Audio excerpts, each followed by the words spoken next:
स्वागत है आप सभी लोगों का हमारे YouTube channel star GS hub में। हम लोग अपने इस चैनल के माध्यम से हिस्ट्री विषय पे बातचीत कर रहे थे और इतिहास विषय के संबंध में हमने ठीक इसके पहले मगध साम्राज्य पर चर्चा किया था। हम लोगों ने मगध साम्राज्य पे पूरी बातचीत कर चुके थे और हमने आपको ये भी बताया था कि जो मगध साम्राज्य था इस पे 3 राजवंश मुख्य रूप से शासन किए। एक को मैंने पढ़ाया था हर्यक वंश के बारे में, दूसरा मैंने आपको बताया था शिशुनाग वंश के बारे में बताया था और तीसरा हमने बताया था नंद वंश के बारे में। नंद वंश जो था ये जैसे भी शासन काल इसका चल ही रहा था उसी समय भारत के साथ एक घटना घटित हो गया और वो घटना ये घटा था कि भारत में 2 विदेशी आक्रमणकारी भारत में घुसने की कोशिश किए। यानी कि जो विदेशी आक्रमणकारी भारत में घुस रहे हैं, विदेशी जो आक्रमणकारी भारत में घुस रहे हैं वो कौन थे? एक था ईरानी और दूसरा था यूनानी। ये 2 विदेशी आक्रमणकारी भारत में घुसने की कोशिश किए। जो ईरानी और यूनानी आक्रमणकारी भारत में घुस रहे हैं, ईरानी आक्रमणकारियों को अंत कर देता है। यूनानी आक्रमणकारी जो है ईरानी आक्रमणकारियों को हरा देता है और हराने के बाद यूनानी आक्रमणकारी स्वयं भारत की धरती पे आता है। यानी कि आज की जो हमारी पूरी डिटेल की क्लास चलेगी वो होगी भारत पर हुए, प्राचीन भारत के संबंध में हुए विदेशी आक्रमणकारियों के संबंध में। और वो विदेशी आक्रमणकारी में एक हम लोग पढ़ेंगे ईरानी आक्रमणकारी के बारे में, एक पढ़ेंगे हम लोग ईरानी आक्रमणकारी पढ़ेंगे और दूसरा हम लोग पढ़ेंगे यूनानी आक्रमणकारी। इन दोनों से रिलेटेड मुद्दों पे मैं पूरी विधिवत के साथ क्लास का संचालन कर रहा हूं। आप वीडियो के साथ बस लगे रहिएगा और अगर आप हमारे चैनल से नए जुड़े हैं तो चैनल को सब्सक्राइब जरूर करिएगा, बेल आइकन को दबाइएगा और वीडियो को लाइक शेयर करना तो एकदम मत भूलिएगा, क्योंकि आप कई लोगों के साथ और सहयोग पे मैं अपनी निरंतरता को जारी रख सकता हूं। तो मैं आशा करता हूं कि आप लोग हमारा साथ और सहयोग देंगे। तो हम लोग देखने चल रहे हैं आज के इस टॉपिक को। आज का जो मेरा टॉपिक है वो है भारत पर विदेशी आक्रांताओं का आगमन, जिसमें सबसे पहले हम बताएंगे आपको ईरानी आक्रमणकारी के बारे में, उसके बाद मैं बताऊंगा यूनानी आक्रमणकारी के बारे में, फिर मैं अपनी क्लास का लास्ट करूंगा मौर्य एम्पायर की पृष्ठभूमि कैसे बनेगी। इन सारे मुद्दों पे मैं आपसे बातचीत करने वाला हूं। वीडियो के साथ आप लगे रहिएगा और हम चलते हैं आपको सबसे पहले ईरानी आक्रांताओं के संबंध में उन समस्त मुद्दों पे बात करने जो प्रतियोगी परीक्षाओं के लिए काफी लाभदायक साबित होने वाला है। इन विदेशी आक्रमणकारियों की अगर हम बात करें तो जो 2 विदेशी आक्रमणकारी की बात हमने किया है, एक ईरानी और दूसरा यूनानी। इस ईरानी और यूनानी दोनों आक्रांताओं में भारत में आने वाला सबसे पहला विदेशी आक्रांता जो था वो ईरानी थे। ईरानी ही थे जो भारत को सबसे पहले रौंदने की कोशिश कर रहे हैं। इसको जरा हम लोग क्या करते हैं, मैप के माध्यम से समझने की कोशिश करते हैं। सपोज करिए कि ये भारतीय उपमहाद्वीप है और हम लोग देखते हैं यहाँ हम क्या करते हैं, भारत को ले लेते हैं। भारत को अगर देखा जाए, सपोज करिए भारत है और यहाँ मैं ले लेता हूँ ईरान को, यहाँ पे ईरान को रख लेते हैं और यहाँ हम ले लेते हैं यूनान को रख लेते हैं, यूनान को यहाँ रख लेते हैं। पहले हम लोग देखेंगे कि ईरानी आक्रांताओं का आगमन कैसे हो रहा। भारत की धरती को सबसे पहले रौंदने की जो काम किया था वो ईरानी थे। अगर हम ईरानी की बात करें, हालांकि ये विश्व के नक्शे में देखेंगे तो थोड़ा और नीचे आएगा, तो यहाँ बस मैं समझाने की कोशिश कर रहा हूँ। भारत पर सबसे पहला आक्रमणकारी जो थे वो ईरानी थे। इन्हीं ईरानियों के बारे में हम लोग बातचीत करेंगे। ये ईरानी आक्रांता जो थे ये भारत पे धावा बोलने के लिए चले। पंजाब पाकिस्तान एरिया जो था ये भारत के ही संदर्भ में है, ये भारत के संदर्भ में उस समय था। तो हम लोग इसको पूरा समझेंगे, एक साथ समझने की कोशिश करेंगे। ये जैसे ईरानी आक्रांता भारत की तरफ रौंदने के लिए आ रहे हैं, तो ईरानी आक्रांता जो भारत की तरफ आ रहे हैं, इन ईरानियों में आने वाला भारत पे जो था वो वंश परंपरा हकमानी वंश से ताल्लुकात रखता था। यानी कि आपसे कोई पूछे कि भारत पर आने वाला सबसे पहला विदेशी आक्रमणकारी कौन था, तो आपका जवाब होगा ईरानी था।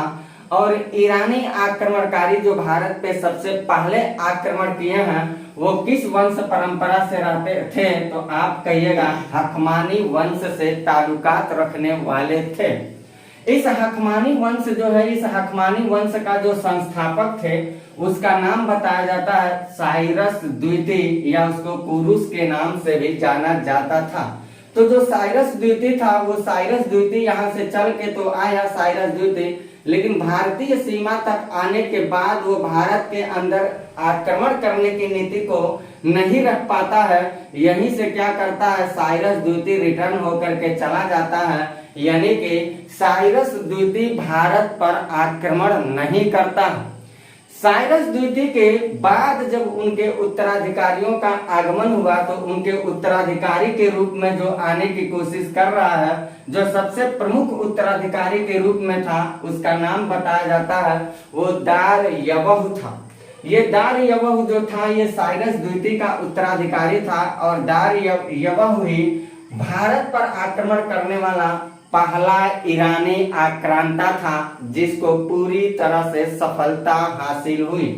दारयावह प्रथम ईरानी था जिसे भारत पर आक्रमण करने में पहली बार सफलता मिली। यानी कि ईरानियों में अब देखा जाए तो ताबड़तोड़ ईरानियों का धावा चलता रहा, और ईरानी अब एंट्री कर रहे हैं भारत के संदर्भिक क्षेत्रों में अपना एकाधिकार जमाने की कोशिश कर रहे हैं।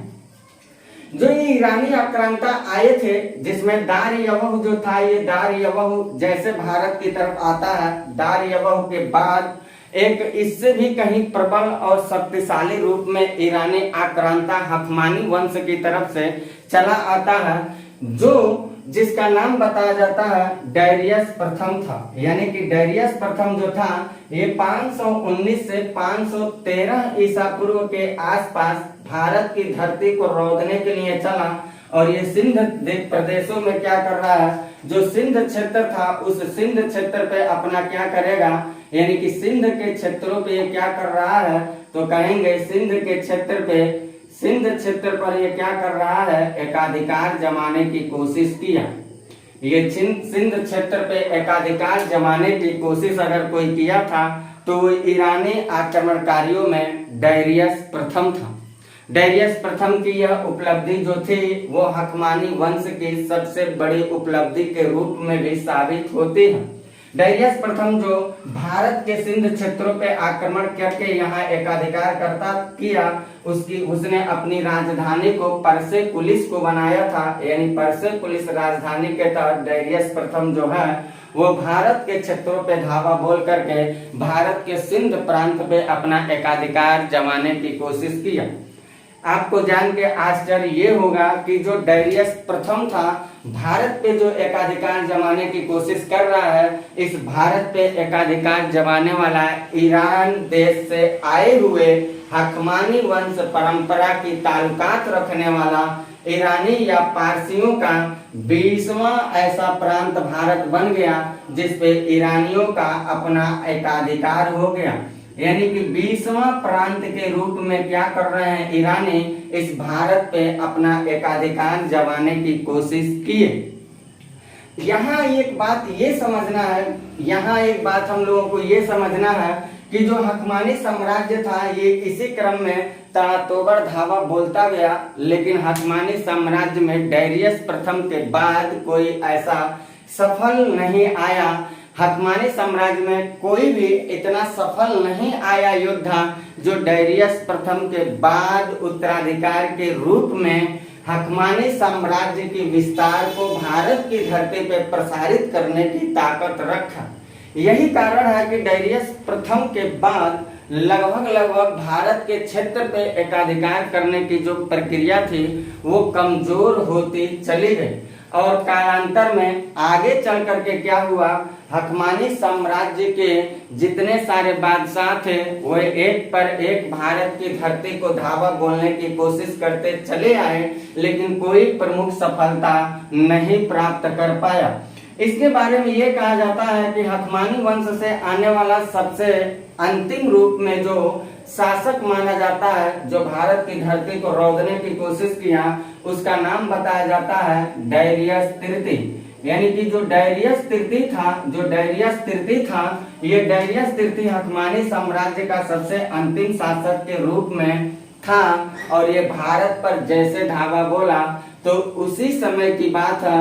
यूनानियों को भी इस बात से बहुत ही ज्यादा, यूनानी साम्राज्य भी, यूनानियों को भी अभी हम लोग पढ़ेंगे, यूनानी भी उस समय बहुत ज्यादा बढ़ती और झलकती हुई अपनी सत्ता को लेकर के सिकंदर की ताकत पर भारत के पश्चिमोत्तर प्रांत को रौंदने की कोशिश कर रहे हैं।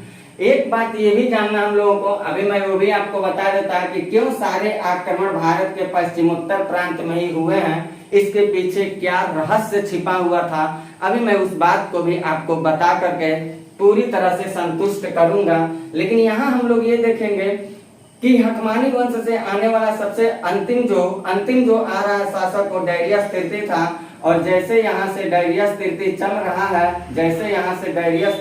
रहा है तो इधर से यूनानी सत्ता भी चलने की कोशिश किया, और यूनानी सत्ता की तरफ से आने का जो काम कर रहा है वो कर रहा है सिकंदर। यानी एक तरफ से चल रहा है डायरियस तृतीय और दूसरी तरफ से चल रहा है यूनानी सिकंदर चल रहा है, और दोनों की मुलाकात एक जगह पे हो जा रही है। और इस जगह का नाम जो था, वो जगह का नाम था दुहाक। जगह पर आकर के दोनों की सेना क्या हो रही है, आपस में भिड़ जा रही है। यानी कि जो दुहोक क्षेत्र था, इस दुहोक क्षेत्र पर ईरान की शासक डायरियस तृतीय की सेना आ रही है और यूनान के शासक सिकंदर की सेना आ रही है, और दोनों सेनाएं आकर के यहीं भिड़ जाती हैं। और जहां दोनों की सेनाएं आके भिड़ती हैं, यहाँ दोनों के बीच एक युद्ध होता है, जिस युद्ध को इतिहास में अरवेला के युद्ध के नाम से भी दर्शाया गया है। यानी कि जो अरवेला का युद्ध हुआ था, ये अरवेला का युद्ध 331 ईसा पूर्व के आसपास हुआ था। इस अरवेला के युद्ध में एक तरफ कौन आ रहा है, एक तरफ सिकंदर की सेना चल रही है और दूसरी तरफ ईरानी शासक डायरियस तृतीय की सेना चल रही है। पारसिक व ईरानी आक्रमणकारियों के भी आने वाले जो हकमानी वंश के शासक थे, जो भारत की धरती को रौंद रहे थे, उन लोगों की बढ़ती हुई शक्ति को कमजोर करना, विफल करना और पराजित करने के लिए एक ताकतवर और शासक चल रहा है यूनान से, और वो सिकंदर था। सिकंदर डायरियस तृतीय के बीच हुए अरवेला का युद्ध जो था 331 ईसा पूर्व में, इस युद्ध में बताया जाता है कि बढ़ती और झलकती हुई एक सत्ता ईरानियों की पराजित हुई, और यूनानियों की सत्ता जो हुई, यानी यूनानियों में जो सिकंदर था, इसका जीत हो जाता है और डायरियस तृतीय जो थे ये पराजित हो जाते हैं। यानी कि हम ये कह सकते हैं कि जो विशाल साम्राज्य बना करके हकमानी वंश ईरान देश को सेंटर बना के चारों तरफ रौंद रहे थे, उन चारों तरफ रौंदने की कोशिश जो कर रहे थे,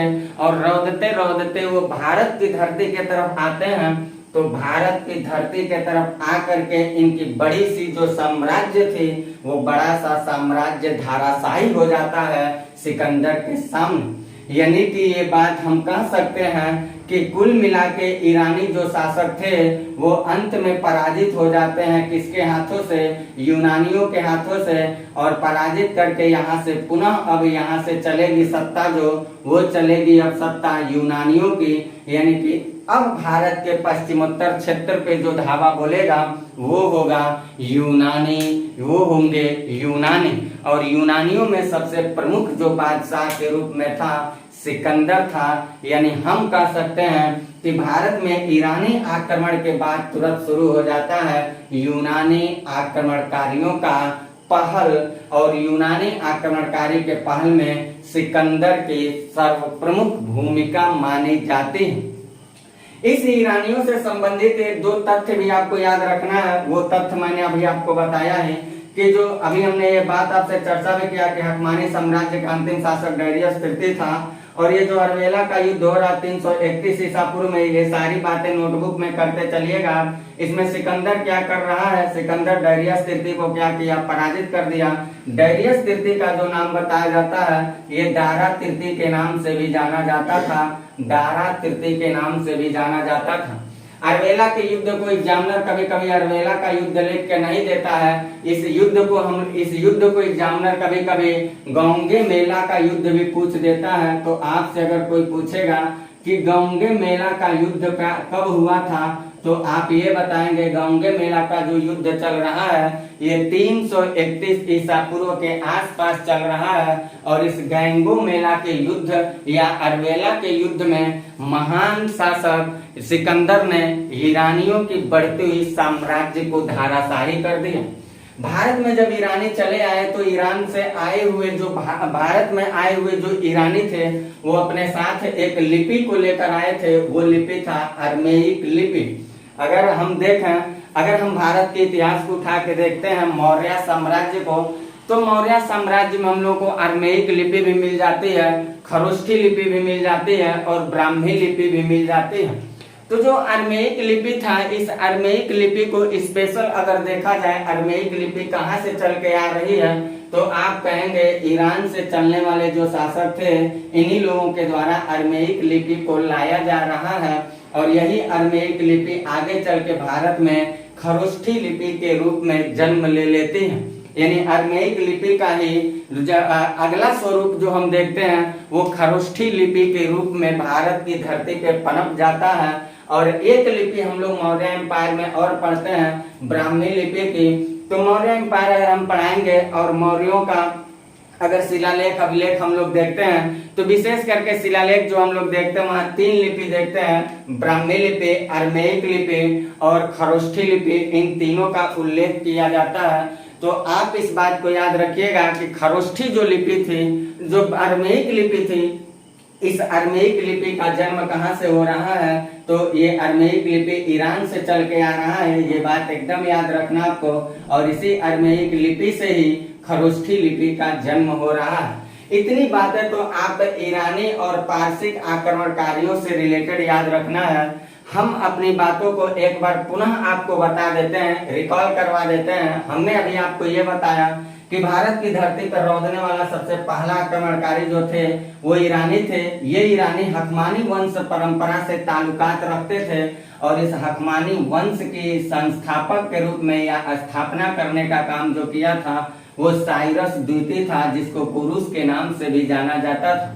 साइरस द्वितीय जो था हमने बताया ये साइरस द्वितीय भारत की तरफ तो आया युद्ध करने के लिए, लेकिन भारत की सीमावर्ती क्षेत्रों पे आके यहीं से क्या हो जा रहा है, रिटर्न हो जा रहा है। कोई युद्ध नहीं किया, कोई भी युद्ध नहीं किया।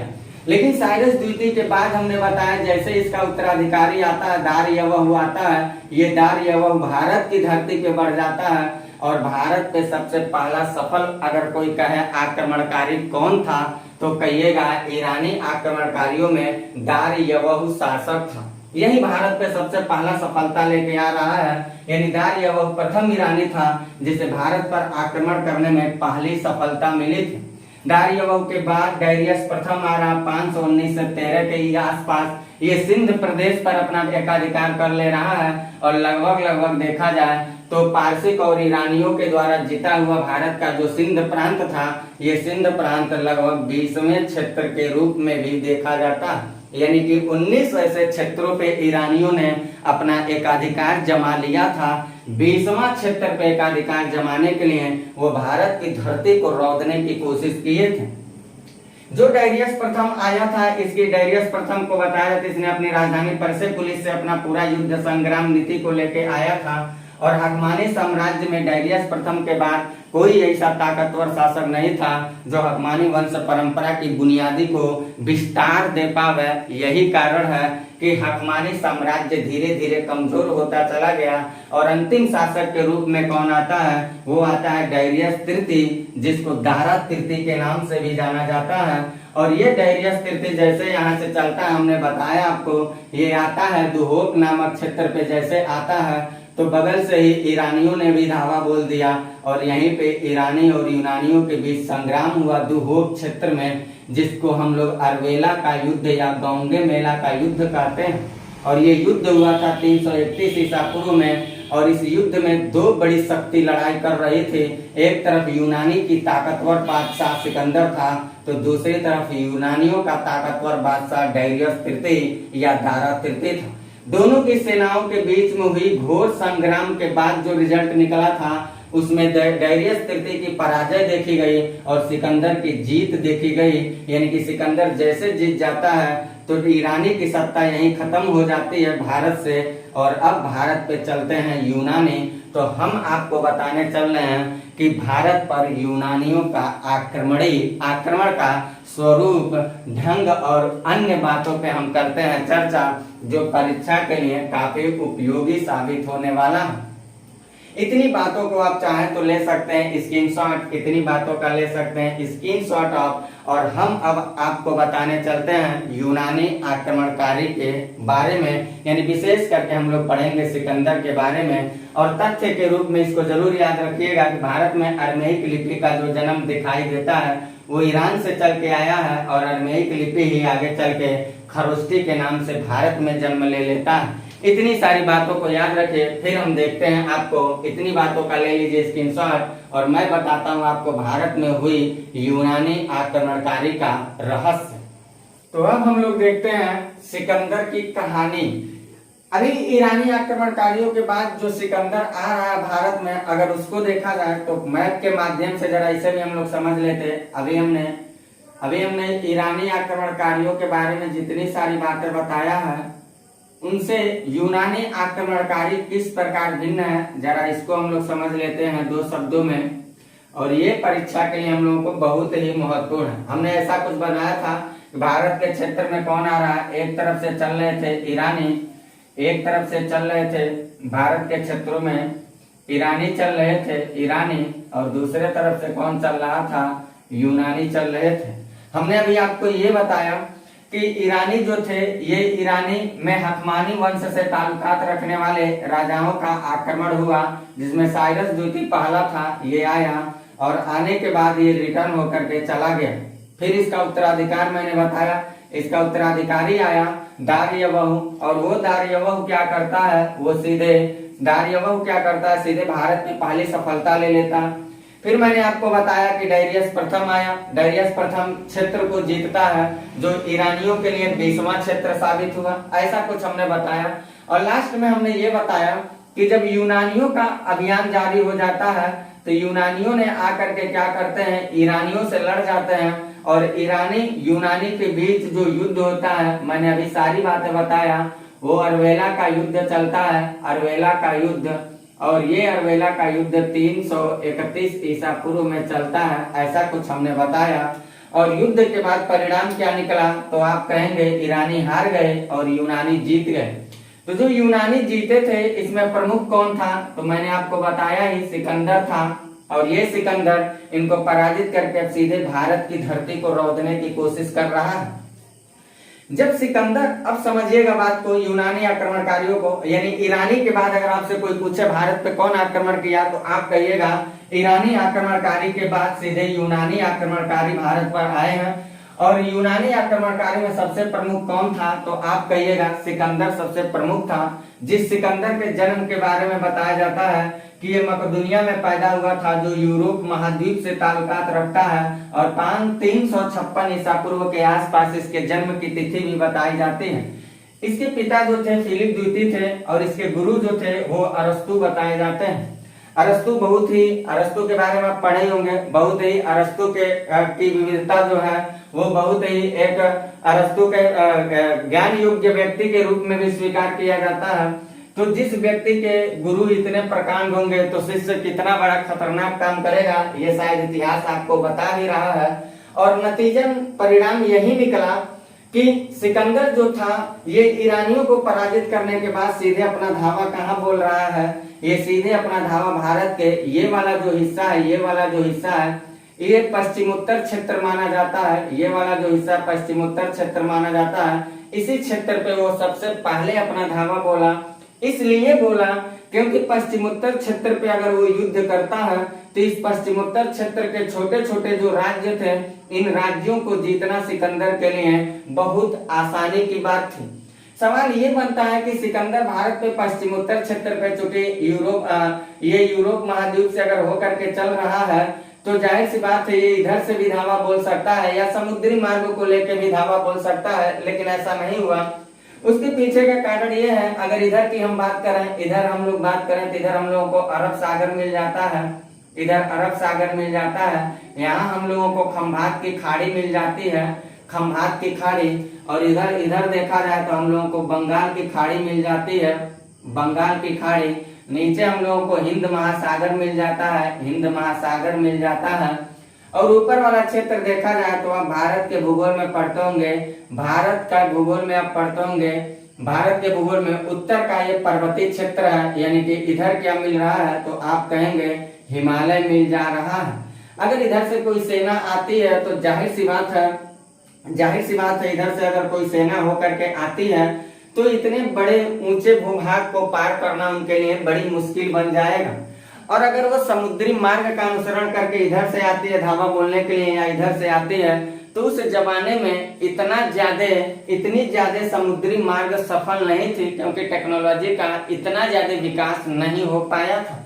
यही कारण है जितने सारे ताबड़तोड़ भारत पे आक्रमण हुए हैं वो सारे आक्रमण किधर से हुए हैं, भारत के पश्चिमोत्तर क्षेत्र से, क्योंकि भारत का पश्चिमोत्तर जो क्षेत्र है वो भारत में प्रवेश होने के लिए सबसे आसान और सबसे सरल मार्ग के रूप में दिखाई देता है।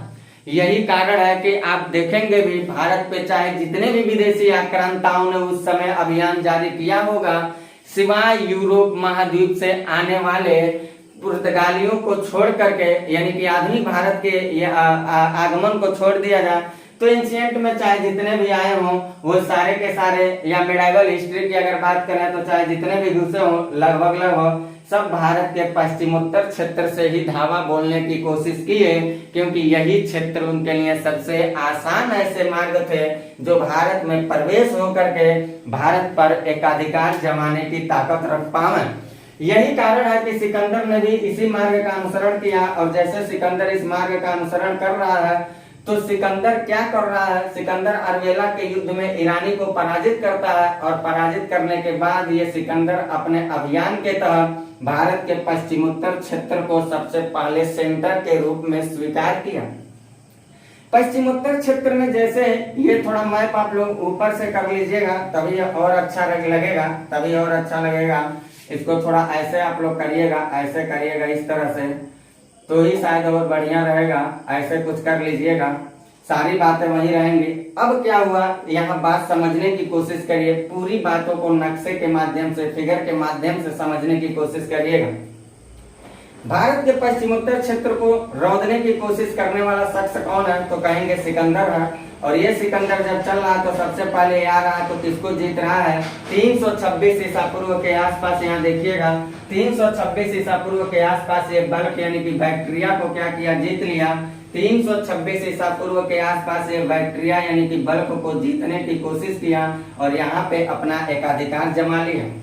इस जीत के बाद सिकंदर सीधे 326 ईसा पूर्व में कहां प्रवेश कर रहा है तो आप कहेंगे भारत की धरती पे प्रवेश कर रहा है। और भारत की धरती पे प्रवेश कर रहा है, बल्क जीतने के बाद ये काबुल का रास्ता लिया और हिंदुकुश पर्वत होते हुए खैबर दर्रा का सहारा लिया और खैबर दर्रा के माध्यम से सीधे भारत के पश्चिमोत्तर प्रदेश पे अपना एकाधिकार जमाने की कोशिश कर रहा है। तो ये दर्रा भी जरा याद रखिएगा, ये खैबर दर्रा का माध्य सहारा लिया है, खैबर दर्रा है। इसी खैबर दर्रा होते हुए ये क्या कर रहा है, भारत में प्रवेश कर रहा है।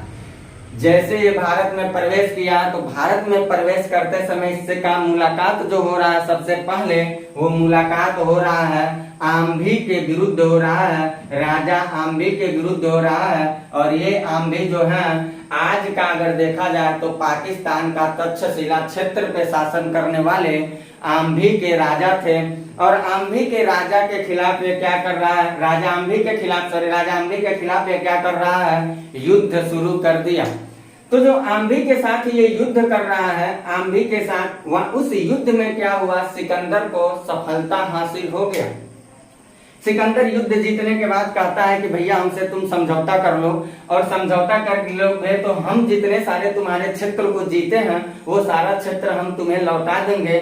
इसके पीछे सिकंदर का बस एकमात्र यही रहस्य छिपा हुआ था, क्षेत्रों को विजिट करता था, जीतता था और ज्यादातर क्षेत्रों को लौटा दिया करता था। इसलिए नहीं कि सिकंदर बहुत दयालु था, बल्कि इसलिए कि सिकंदर अपनी ताकत का विस्तार करता था। किसी भी व्यक्ति को अगर 2 वक्त की रोटी आप दे देते हैं तो शायद वो व्यक्ति आपकी जी हुजूरी जरूर करेगा, क्योंकि वो इंसानियत के अंदर दब जाता है। यही कारण है कि सिकंदर अपनी कूटनीतिक चालों का प्रयोग करते हुए आम्बी के क्षेत्रों को रिटर्न कर देता है, और रिटर्न करने के बाद वो और आगे बढ़ता गया, और जैसे आगे बढ़ता गया तो उसकी मुलाकात क्या हो रही है, उसकी मुलाकात पंजाब क्षेत्र पे हुई। और पंजाब पे शासन करने वाले उस समय के जो राजा थे वो थे पोरस थे, वो थे पोरस। पोरस जो थे, यहाँ पे अगर हम लोग देखेंगे, यहाँ पे नदियों का अगर विस्तार देखा जाए तो सिंधु की सहायक नदी क्या क्या है जरा समझ लीजिएगा। तो सिंधु की सहायक नदी झेलम है, फिर उसके बाद चेनाब मिलती है, चेनाब मिलती है, रावी मिलती है, रावी, उसके बाद ब्यास है और सतलज है। ऐसा कुछ सिंधु की सहायक नदी देखी जाती है, यानी सिंधु, झेलम, चेनाब, रावी, ब्यास, सतलज ये सिंधु की सहायक नदी है। तो जो इसमें से झेलम नदी है, ये झेलम नदी, इसी झेलम नदी के तट पे पंजाब क्षेत्रों में जा करके ये क्या कर रहे हैं, पोरस को पराजित कर दिए झेलम नदी के तट पे। यही कारण है कि झेलम नदी पे लड़ा गया जो युद्ध था प्रबल प्रतिरोध के रूप में, वो 2 महाशख्सों के बीच हुआ था। पहला शख्स जो था वो यूनानी आक्रांता सिकंदर था, और दूसरा जो शख्स थे वो पंजाब पे शासन करने वाले पौरव के राजा पोरुस थे। तो ये राजा पोरस और सिकंदर के बीच में संग्राम चल रहा है, और इस संग्राम को झेलम नदी का युद्ध या झेलम का पुराना नाम वितस्ता है, तो कह सकते हैं वितस्ता का युद्ध या झेलम नदी का युद्ध माना जाता है। इस वितस्ता के युद्ध का नतीजा क्या निकला, एक तरफ सिकंदर था, दूसरी तरफ पोरस थे, और दोनों सेनाओं के बीच घमासान युद्ध हुआ। इसमें एक तरफ कौन था तो कहेंगे सिकंदर था, और दूसरी तरफ कौन थे तो कहेंगे पोरस थे। और दोनों के बीच जो युद्ध हो रहा है इसमें पोरस की हार हो जाती है और सिकंदर की जीत हो जाती है। सिकंदर जैसे पोरस को पराजित किया घमासान युद्ध के बाद, तो सिकंदर ने पोरस के क्षेत्रों को भी क्या किया, रिटर्न करने की कोशिश किया, और निसंदेह सिकंदर ने ऐसी सारी नीतियां जो अपनाई थी वो अपने ताकत की विस्तार करने के लिए अपनाई थी। पोरस के क्षेत्रों को रिटर्न करते हुए सिकंदर और आगे बढ़ता गया, और आगे उसकी मुलाकात हो जा रही है ग्लोक निकाय और कठ जाति के साथ। इन दोनों जातियों को भयावह तरीके से सिकंदर पराजित करता है, और पराजित करने के बाद ये क्या किया, इस ब्यास नदी के तट तक सीधे ये आ गया, ब्यास नदी के तट तक ये अपना पर्चा फहराते हुए चला आया। जब ब्यास नदी तक ये पहुंचता है, ये ब्यास नदी तक जब पहुंचता है तो ब्यास नदी के इधर इसकी सेना आने के लिए नहीं कह रही है। इसलिए नहीं कह रही है क्योंकि यहाँ पे बिहार के क्षेत्रों में अगर हम बात कर रहे हैं तो बिहार के क्षेत्र में सबसे ताकतवर एक शासक बैठा हुआ था मगध की गद्दी पे, और उसका नाम बताया जाता है घनानंद बताया जाता है। घनानंद यहाँ शासन कर रहा था। सिकंदर की सेना को ये बात पता था कि ब्यास नदी के तट के उस पार जो शासक बादशाह जो अपनी सत्ता का विस्तार किया है वो बहुत ही क्रूर टाइप का है और काफी समृद्धशाली और संपत्तिशाली शासक। इतनी बड़ी ताकत वाली सेना सिकंदर की घनानंद की शक्ति से डर जा रही है, और वो भी इसलिए डर जा रही है क्योंकि उसने कहा एक छोटे से राज्य पंजाब क्षेत्र का बादशाह पोरस जो था वो इतना हिला के रख दिया हम लोगों को युद्ध में, तो विस्तार साम्राज्य रखने वाला वो बादशाह कैसा होगा, निसंदेह वो हमारी शक्ति को उखाड़ फेंकेगा। यही कारण है कि सिकंदर की सेना इस ब्यास नदी के इधर आने की कोशिश नहीं कर रही है। इतिहासकारों का जो मानना है वो ये है, इतिहासकारों के अनुसार ये भी बताया जाता है कि जो सिकंदर की सेना थी वो काफी सिकंदर की सेना युद्ध करते करते अभी आ रही है, पूरे रास्ते वो युद्ध करते आ रही, ईरानी हरा रही है, बल्ख पे लड़ रही है, आगे तक्षशिला लड़ रही है, पंजाब क्षेत्र लड़ रही है, तमाम सारी युद्धों को करते करते आई थी, और ब्यास नदी के तट तक आते आते सिकंदर की सेना युद्ध करते करते थक चुकी थी। पहला कारण तो ये था कि सिकंदर की सेना ब्यास नदी को क्यों नहीं पार करते थे, तो कहेंगे तमाम सारे युद्धों को करने के बाद सिकंदर की सेना के अंदर काफी थकावट आ चुका था। दूसरी बात ये बताई जा सकती है कि यूनान जो क्षेत्र था, इस यूनान क्षेत्र से आने वाले जो यूनानी थे, ये भारतीय उपमहाद्वीप के जलवायु में सरवाइव नहीं हो पाते थे, क्योंकि दोनों जगह की जो जलवायु है उन जलवायु में काफी भिन्नताएं पाई जाती हैं। तो जलवायु की वजह से भी उसकी सेनाओं के अंदर काफी क्षतिग्रस्तता को देखी जाती है। ऐसे ऐसे तमाम सारे कारणों में एक ये भी कारण माना जाता है कि सिकंदर जो था उसकी सेनाओं को इस बात का भय हो चुका था कि ब्यास नदी को अगर पार करेंगे तो उस पार बैठा हुआ बादशाह काफी क्रूर और धन संपत्ति से समृद्धिशाली रूप में शासन करने वाला बादशाह है, निसंदेह वो हमारी सत्ता को उखाड़ फेंकेगा। यही कारण है कि सिकंदर की सेना यहाँ से क्रॉस नहीं कर रही है। और सिकंदर लगभग अगर देखा जाए तो 19 महीने तक लगभग वो हमारे भारत में वो रहा। और सिकंदर 19 महीने के बाद अपनी सेनाओं को ब्यास नदी के तट को पार करने के लिए और भारत के क्षेत्रों पे युद्ध करने के लिए ताबड़तोड़ कोशिश करता रहा। पूरी युद्ध नीति की बातों को करते हुए अपनी सेनाओं में पूरी जोश और जुनून भरता गया, लेकिन उसकी सेना टस मस नहीं करते थे, क्योंकि उसकी सेनाओं के अंदर तमाम सारे युद्ध न करने के लिए कारण आ चुके थे।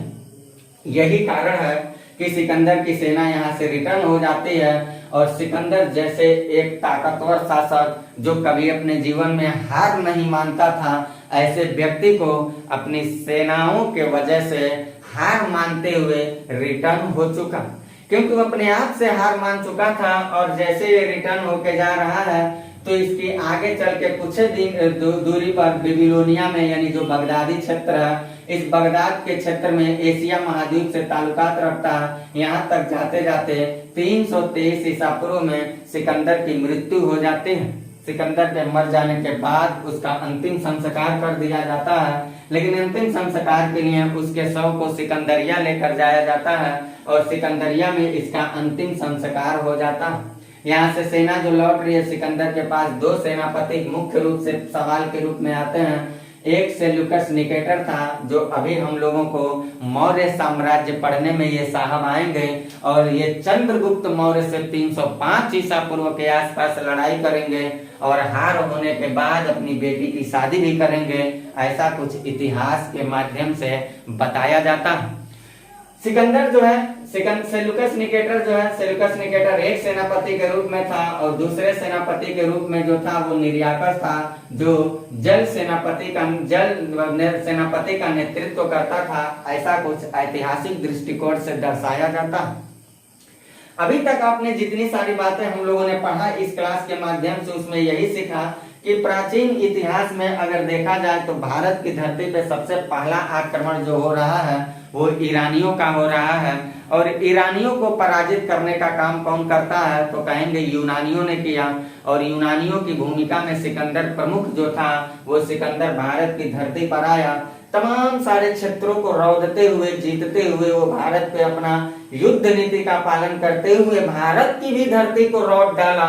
लेकिन भारत की धरती को रौंदते रौंदते उसने जब ब्यास नदी के तट पे आता है तो उसकी सारी हिम्मत और शक्ति उसकी सेनाओं के अंदर जो भरी थी वो पस्त हो जाती है।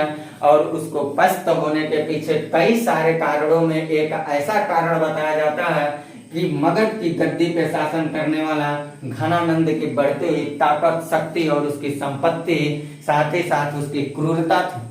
यही कारण है कि सिकंदर की सेना जैसे स्वदेश लौटने की कोशिश करती है तो सिकंदर रास्ते में ही सिकंदर का देहावसान हो जाता है और उसका अंतिम संस्कार कर दिया जाता है। भारतीय इतिहास का पहला ऐसा बादशाह सिकंदर था जिसका जन्म, मृत्यु और अंतिम संस्कार के संदर्भ में 3 महाद्वीप से ताल्लुकात रखता है। क्योंकि इसके जन्म को अगर देखा जाए तो यूरोप में पैदा हुआ ये लड़का था, यूरोप महाद्वीप में, और मर रहा है एशिया महाद्वीप में, इसकी मृत्यु हो रही है, और अफ्रीका महाद्वीप में इसको दफनाया जा रहा है, यानी कि इसका अंतिम संस्कार किया जा रहा है। इन सारी मुद्दों को आप नोटबुक बनाते चलिएगा। मैंने पूरी बेसब्री के साथ आपको सारी बातों से परिचित कराया है। ईरानी और यूनानी आक्रमणकारियों में हमें लग रहा है कि आपको हर मुद्दों से अवगत कराया, पूरा फिगर के माध्यम से बताने की कोशिश किया। वीडियो को, नोटबुक को आप साथ साथ बनाते चलिएगा, इन सारे मुद्दों का आप स्क्रीनशॉट लेते चलिएगा, वीडियो का नोटबुक भी बनाते चलिएगा। और अगर आपको लग रहा है कि आपके प्रतियोगी परीक्षाओं के लिए ये लाभदायक है तो निसंदेह चैनल को सब्सक्राइब भी करते चलिएगा, बेल आइकन दबाइएगा, वीडियो को लाइक और शेयर तो जरूर करिएगा, क्योंकि आप कई लोगों के साथ और सहयोग पर मैं अपनी निरंतरता और प्रयास को और जारी रखने की कोशिश कर सकता हूं। तो मैं आशा करता हूं कि आप लोग हमारा साथ और सहयोग देंगे और हम आप लोगों के भावी प्रतियोगी परीक्षाओं को ध्यान में रख करके अच्छे से अच्छे कंटेंट को अपने YouTube चैनल पर उपलब्ध करवाने की कोशिश करूंगा। इसके बाद हम मिलते हैं आपसे अगली वीडियो में। जैसे तो हम लोग जरा समझ लीजिएगा क्या पढ़ेंगे, मैं पूरी बातों को हर वीडियो का अंत करके उसके बाद क्या हम शुरू करेंगे, सारा कड़ी बताते चलता। तो हमने इसके पहले आपको 16 महाजनपद पढ़ाया था। 16 महाजनपद के बाद मैंने बताया उसमें बड़ी एक शक्तिशाली महाजनपद थी जिसका नाम मगध था। तो मैंने मगध के बारे में इसके पहले की क्लास लिया। मगध की जब शासन चल रही थे तो उसी समय भारत में विदेशों से लोग धावा बोलने लगे। उसमें पहला धावा बोलने वाला आदमी ईरानी था, दूसरा आदमी जो था वो यूनानी था। ईरानी को हराने की कोशिश यूनानी करते हैं और यूनानी जो थे वो कहाँ आ गए, भारत की तरफ चले आए। लेकिन भारत के तरफ आकर के वो क्या कर रहे हैं, भारत के तरफ आकर के वो क्या कर रहे हैं, भारत की व्यास नदी को पार नहीं कर पाते हैं।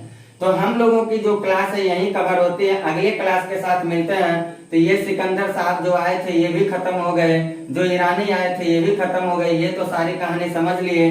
लेकिन एक साहब यहाँ बैठे हुए हैं मगध की गद्दी पर, एक साहब बैठे हुए हैं जिनका नाम है घनानंद। ये कैसे समाप्त होंगे, इनकी पृष्ठभूमि कैसे बनेगी, तो वो हम लोग पढ़ेंगे अगले चैप्टर में। अगले चैप्टर में मैं पढ़ाऊंगा आपको मौर्य साम्राज्य, और ये इतने बड़े तानाशाह और शक्तिशाली शासक को मार भगाने का काम करेगा एक मासूम नौनिहाल चंद्रगुप्त मौर्य। तो हम लोगों की अगली जो टॉपिक चलने वाली है वो मौर्य साम्राज्य से ताल्लुकात रखती है। तो मिलते हैं अपने अगली क्लास में मौर्य साम्राज्य के साथ। वीडियो को लाइक शेयर सब्सक्राइब करिए। Bye, best of luck.